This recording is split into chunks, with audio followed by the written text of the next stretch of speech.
कई सौ साल पहले की ये कहानी है।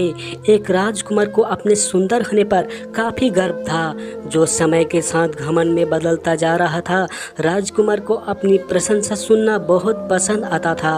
अक्सर वो अपने नौकरों, सिपाहियों और प्रधानों से अपनी सुंदरता के बारे में पूछता और बदले में सब उसके सुंदरता की खूब बढ़ चढ़ के प्रशंसा किया करते। एक बार राजकुमार ने दूसरे राज्य से उसके राज्य में आए प्रवासियों से पूछा कि क्या उन्होंने किसी और राज्य में मुझसे ज़्यादा सुंदर पुरुष कहीं देखा है। यह प्रवासी इस बात को भली भांति जानते थे कि राजकुमार को अपनी प्रशंसा सुनना कितना अच्छा लगता है।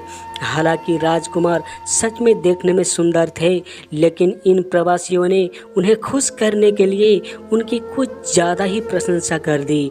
प्रवासियों ने कहा कि उन्होंने अपने राज्य में तो क्या, किसी भी राज्य में उनके जितना ज़्यादा सुंदर पुरुष कभी नहीं देखा। वह तो यहाँ तक कह गए कि शायद वह भगवान जितने सुंदर है।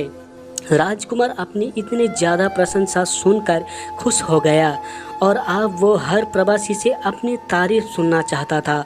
एक बार उसके राज्य में एक साधु आया। राजकुमार ने उसे भी अपने दरबार में बुलाया और वही सवाल पूछा कि क्या उन्होंने राजकुमार से ज़्यादा सुंदर पुरुष कहीं देखा है। साधु ने राजकुमार से कहा कि हाँ, उन्होंने सुबह उनसे भी ज़्यादा सुंदर पुरुष को देखा है। सभी साधु की बात सुनकर हैरान थे। राजकुमार ने साधु से पूछा, कौन है वो पुरुष।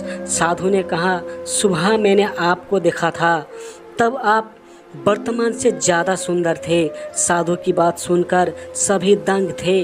राजकुमार ने अपने सेवक से पूछा कि क्या वो अभी सुबह से कम सुंदर नज़र आ रहा है।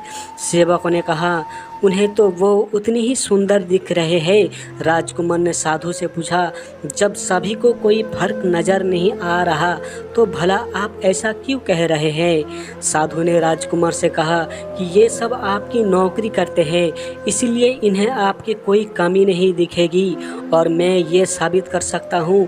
साधु ने एक कटोरे में पानी मंगवाया और राजकुमार के कुछ सेवकों को दिखाया और उन्हें बाहर जाने के लिए कहा। फिर साधु ने उस पानी के कटोरे से एक चम्मच पानी निकाला और फेंक दिया। उन सेवकों को वापस अंदर बुलाया गया और साधु ने उनसे पूछा कि क्या उन्हें इस कटोरे में कोई कमी नज़र आ रही है। सभी सेवकों ने ठीक से निरीक्षण किया और बोले कि उन्हें उस कटोरे में कोई कमी नज़र नहीं आ रही। इस प्रयोग ने राजकुमार की आंखें खोल दी।